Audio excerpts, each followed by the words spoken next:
Assalamualaikum warahmatullahi wabarakatuh. Bismillahirrahmanirrahim. Jika kita beribadah tentu harus diimbangi dengan ilmu. Dan ketika kita ibadah itu tidak menggunakan ilmu, maka tentu dipertanyakan bagaimana kualitas ibadah kita. Kalau kita memahami bahwa sholat subuh itu 2 rakaat, tentu ada ilmunya. Bagaimana niatnya, bagaimana takbiratul ihramnya, dan seterusnya. Sama dengan ketika kita bertauhid kepada Allah Subhanahu wa taala. Itu pun harus diimbangi dengan bagaimana kita belajar dengan cara-cara yang benar dengan orang-orang yang benar. Artinya bahwa sebuah kesulitan dalam ranah tertentu, tentu itu ada bagaimana proses untuk mendapatkan solusi atau kemudahan. Keputusan-keputusan kita yang kadang merasa diri kita lebih baik dari orang lain, sebagaimana dulu juga pernah saya sampaikan, itu tentu akan tidak sangat mendidik untuk diri kita. Karena bagaimanapun kondisinya, apapun keadaannya, kita harus bertauhid dengan benar. Agama merupakan satu kondisi. Bagaimana kita untuk beribadah kepada Allah Subhanahu wa taala. Ketentuan-ketentuannya pun kita juga tidak boleh pilih-pilih. Mana yang kita suka itu yang kita jalankan. Mana yang tidak kita suka itu kita tinggalkan. Itu salah. Kalau kita sudah niat untuk bertauhid kepada Allah, ya kita harus ngelenggono.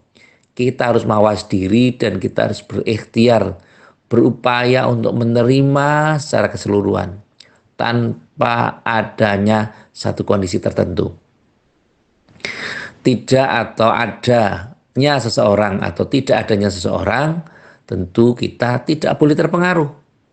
Misalnya kita sholat karena ada orang lain. Ketika orang lain itu tidak ada, maka kita tidak sholat. Tentu berarti loyalitas kita secara beragama, bertauhid kita kepada Allah Subhanahu wa taala tentu dipertanyakan. Kalau ada orang, kita serius. Ketika tidak ada orang, kita seenaknya saja. Maka itu juga membuktikan bahwa tauhid kita tidak benar. Ada atau tidak ada orang ya kita harus sama saja. Beda ceritanya ketika kita menjadi pemimpin, menjadi imam dalam sholat misalnya. Kita harus mengerti, oh makmum kita ini adalah orang yang suka dengan ibadah yang sebentar atau dengan ibadah yang lama. Kalau sholat biasanya lama, kalau sholat atau sebentar itu harus kita ada kriteria. Loh bagaimana kalau jumlahnya banyak, misalnya 10 orang, ya tanya dulu. Bagaimana ini? Sholat kita lama, sedang atau cepat? Tentu ya kriterianya sesuai dengan kaidah-kaidah sholat. Misalnya bukan cepat terus ada kortingan. Ini karena cepat berarti kita nggak sujud atau nggak ruku atau nggak iktidal ya. Harus ada kondisi-kondisi tertentu. Untuk bisa menanyakan seperti ini mestinya imam juga sudah mempunyai referensi yang kuat, mempunyai dasar hukum yang jelas tentang memaksimalkan ibadah secara baik. Tidak hanya sekedar semau kita, tapi bagaimana ada sesuatu yang mengaturnya. Minimal ya referensinya harus banyak. Ya minimal lagi harus mempunyai kemampuan yang lebih daripada orang yang kita pimpin. Karena ketika kita mempunyai pimpinan yang tentu kadernya sama dengan kita, setidaknya mereka senang terhadap apa yang kita lakukan. Mungkin dia pinter, cerdas, hafalnya banyak, tapi tidak disenangi jamaah. Ya tentu orang yang seperti ini harus mawas diri juga. Loh, kenapa saya tidak disukai jamaah saya? Kenapa saya tidak disukai orang? Mungkin karena egonya. Mungkin karena pendiriannya yang keras sehingga susah untuk diajak musyawarah. Dan ini perlu adanya pemberdayaan diri dan pembenahan diri. Kondisi-kondisi inilah yang kadang perlu kita maklumatkan sama-sama. Perlunya kalau kita saling menghargai, saling memperingatkan, saling memberikan nasihat, itu tujuannya adalah untuk bagaimana kita memperbaiki diri. Tidak hanya di sekedar diri orang lain atau di diri orang lain, tapi di diri kita sendiri. Ketika kita berupaya untuk memperbaiki kondisinya orang lain, sementara kondisi kita compang-camping, ibadah kita masih buruk. Ya, ada baiknya tentu, tapi lebih baik lagi ketika kita harus cepat-cepat introspeksi. Fafiru ilallah. Kalau kita menyegerakan sesuatu yang baik, itu mestinya tidak santai-santai. Kita cepat, ada kondisi ketergesa-gesaan. Ada kondisi kita melakukan sesuatu dengan cara-cara yang cepat. Minimal tidak santai. Fafiru ilallah. Jadi kalau kita menuju pada jalannya Allah, ya kita harus menyegerakan. Artinya kalau menyegerakan bagaimana? Ya tidak santai. Jadi tidak sama kalau misalnya kita nun sewu, ada kita naik bisnya jam 2:30 misalnya. Kumpul 2:30. Kita 2:30 kurang 5 menit, sudah sangat tergesa-gesa. Bahkan jam 2:15 kita sudah sampai di lokasi, tempat di pool, atau di halte, atau di bagaimana pusat dari janjian kita untuk ketemu di bis itu. Tetapi ketika kita beribadah, tentu kita santai-santai saja. Tidak ada hal yang lebih positif yang kita lakukan. Kecuali ada hikmah. Ada sesuatu, ada tujuan. Misalnya kehadiran kita itu menjadi mandorot banyak orang. Atau kehadiran kita akan meresahkan, akan mengurangi popularitas, akan justru membuat orang menjadi tidak percaya diri terhadap apa yang mereka lakukan. Tentu itu juga harus kita pertimbangkan, harus kita perhatikan. Sebagaimana pada saat kita sholat Jumat misalnya. Ada orang yang mengatakan sholat Jumat itu terbagus di shaf yang paling depan. Nah bagaimana kalau yang shaf paling depan itu dilalah? Itu orang-orangnya adalah orang yang pintar-pintar. Sementara dilalah khotibnya atau imamnya yang bertugas di situ tidak pintar. Tentu apabila orang itu berada di depan, maka akan mengurangi, akan membuat orang jadi minder. Waduh, ini bagaimana? Yang dari depan ternyata sudah alim semua. Sementara saya ya, khotibnya aja membaca, padahal membacanya aja mungkin salah-salah, atau mungkin saya kurang persiapan, atau seperti apa. Sehingga yang seperti ini tentu yang orang yang alim ini harus memposisikan, saya berarti duduknya di belakang, supaya tidak mengganggu konsentrasi imam atau khatib yang di depan. Apakah ini dicontohkan oleh gus-gus kita, oleh kiai-kiai kita? Iya. Allah yarham Kiai Maimun Zubair itu bahkan kalau tidak sholat itu biasanya beliau berada di ranah yang di belakang, tidak di depan. Atau ulama-ulama lain dengan pertimbangan-pertimbangan tertentu. Kadang mungkin hanya turun dari mobil, gelar sajadah, terus sholat gitu saja. Karena apa? Mereka sudah alim.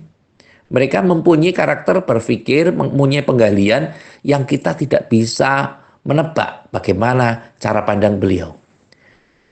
Dan inilah yang perlu kita pahami sama-sama. Terutama ketika kita berpikir tentang doa. Kadang teman-teman kita ini salah pasang dalam memposisikan sesuatu. Mungkin juga yang ngomong juga sendiri, misalnya saya, mungkin kadang-kadang juga salah strategi. Misalnya nih, doa ijabah. Kadang-kadang orang kan berpikir doa ijabah itu karena apa?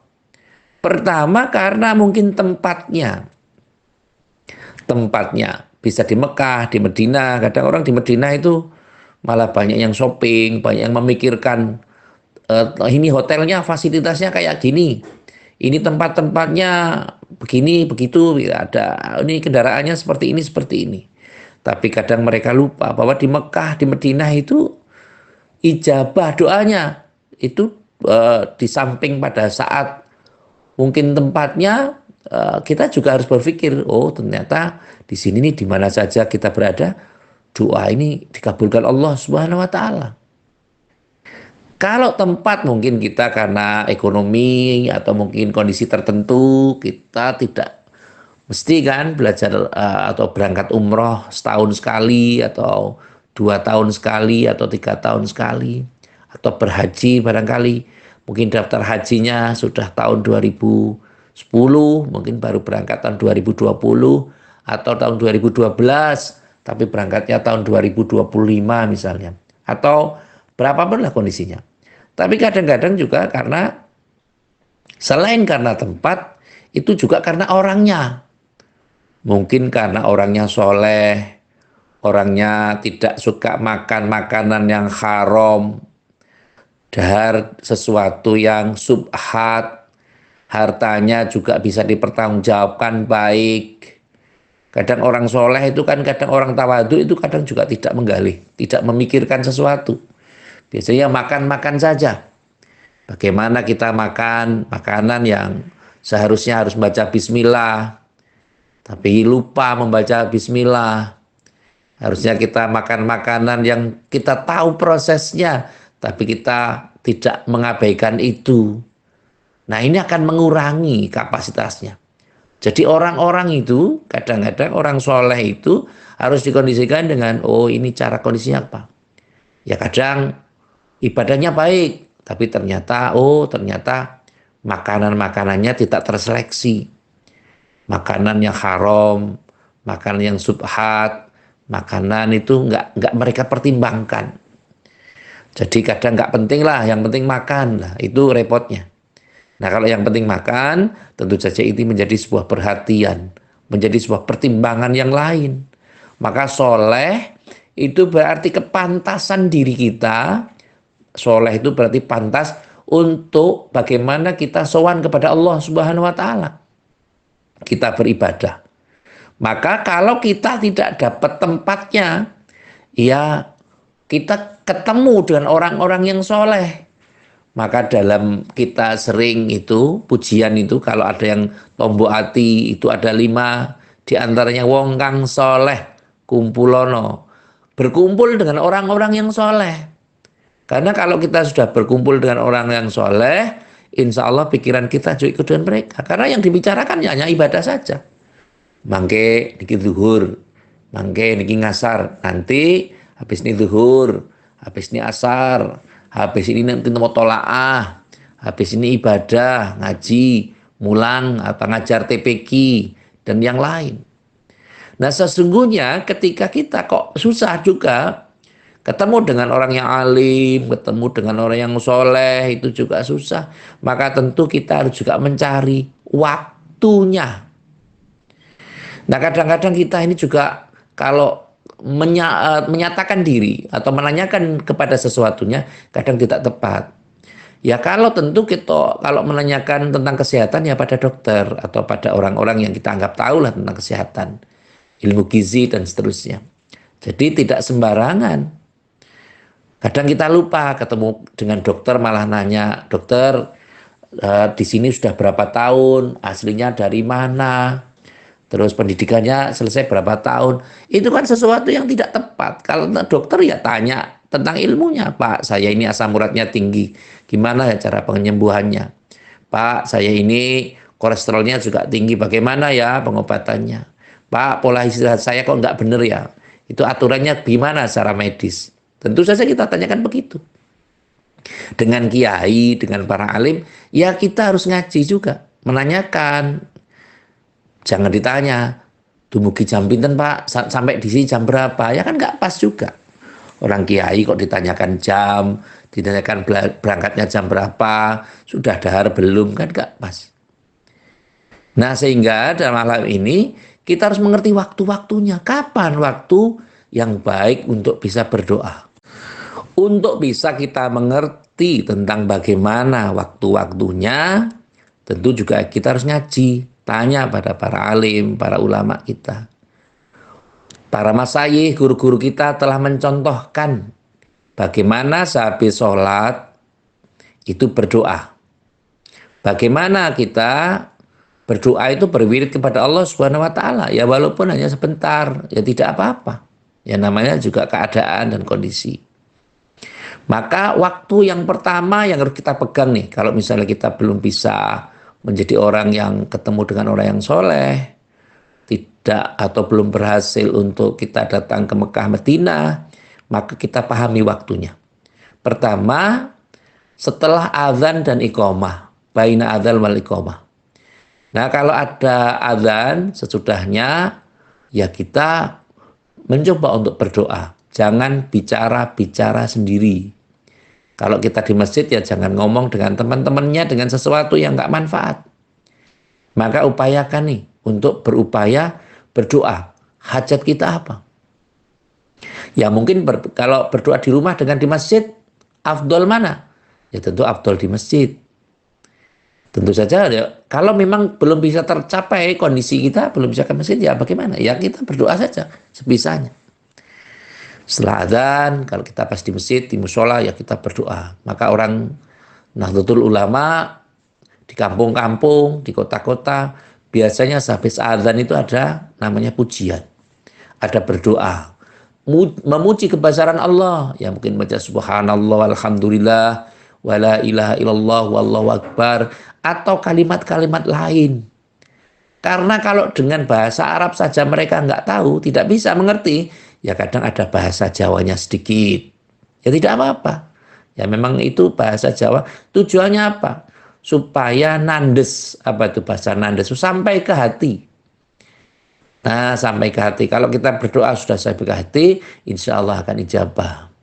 Tapi kalau hanya sekedar di bibir saja, ya wallahu alam, hanya Allah yang tahu kan. Tapi setidaknya kita harus yakinkan bahwa tauhid kita betul. Jadi jangan sampai kita mengkondisikan sesuatu sesuai dengan putusan kita. Nah, maka sesudah azan dan sebelum qomat itu mari kita manfaatkan sama-sama. Dan yang berikutnya waktunya adalah ketika ada hujan deras. Kalau pada saat hujan, ya kita berdoa. Hujan deras. Ya, kecuali kalau rumahnya bocor ya tentu harus ini dulu, rumahnya yang bocor dulu diupaini dulu. Dikondisikan, pakai apa dulu, baru habis itu berdoa. Semampunya. Hujan deras. Kemudian ketika sujud terakhir, kita manfaatkan ketika di sujud terakhir. Nah, kalau sujud terakhir kita manfaatkan dengan kondisi kalau kita sholat sendiri. Nah, kalau sholat berjamaah, nanti juga kita harus pikirkan, oh jamaah kita ini ada yang punya sakit kepala, kalau terlalu lama sujud ya mungkin tambah pusing. Ya juga harus memperhatikan itu juga. Oh, jamaah saya ini ada yang sepuh, ketika berdiri lama maka susah. Ada yang buyutan, tremor. Nah, itu harus dikondisikan. Ada mungkin yang darah rendah, kalau duduk lama susah, maka harus dikondisikan. Maka nun sewu, prioritasnya perlu. Dan masih banyak lagi hal-hal yang lain. Setidaknya ini yang paling mudah yang perlu kita kondisikan. Maka kita jangan sampai terprovokasi oleh hal-hal. Misalnya nih, kalau yang jadi pemimpinnya Pak ini maka Islam akan begini. Wah, nanti kalau yang menjadi pemimpin dia, maka agama kita akan seperti ini. Lebih baik kita tidak usah percaya dengan seperti itu. Karena Islam itu yang menjaga Allah Subhanahu wa ta'ala. Dari semenjak Kanjeng Nabi Agung Muhammad Shallallahu Alaihi Wasallam sampai dengan sahabat Nabi, sampai dengan Wali Songo, sampai dengan saat ini, yang menjaga Islam ya Allah Subhanahu wa ta'ala. Jadi bukan kita atau bukan siapa-siapa. Apalagi pemimpin, apalagi presiden, pangapunten, apalagi bupati, gubernur, itu tidak akan ada urusan dengan agama. Ya, meskipun mereka juga mungkin janji-janjinya juga, wah nanti saya akan begini, saya akan begitu. Tapi kita harus memahami sama-sama, tauhid kita harus betul dulu. Yang menjaga adalah Allah Subhanahu wa ta'ala. Oleh karena itu, mari kita upayakan sama-sama di akhir hari ini, di saat-saat kita mungkin perekonomian kita kurang baik, kita harus nyuwun pada Allah Subhanahu wa ta'ala secara kuat kondisinya.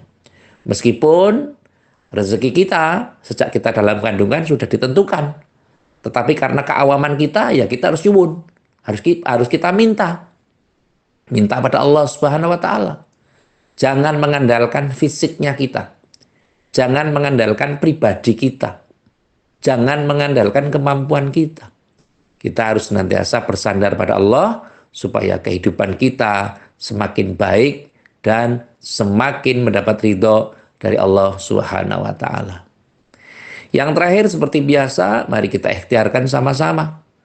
Kalau ada teman-teman kita mungkin sekarang yang berada di Sumatera, di Kalimantan, mungkin di luar negeri, di Taiwan, di Hong Kong, di Singapura, mungkin ada yang beberapa di Suriname, mereka sedang menghadapi permasalahan yang besar, maka mohon kepada Allah Subhanahu wa taala, mudah-mudahan Allah meringankan dan Allah menyelesaikannya permasalahan dengan cara Allah, dengan cara yang baik dan antarodin, dan kita harus ridho atas apa yang Allah putuskan terhadap diri kita.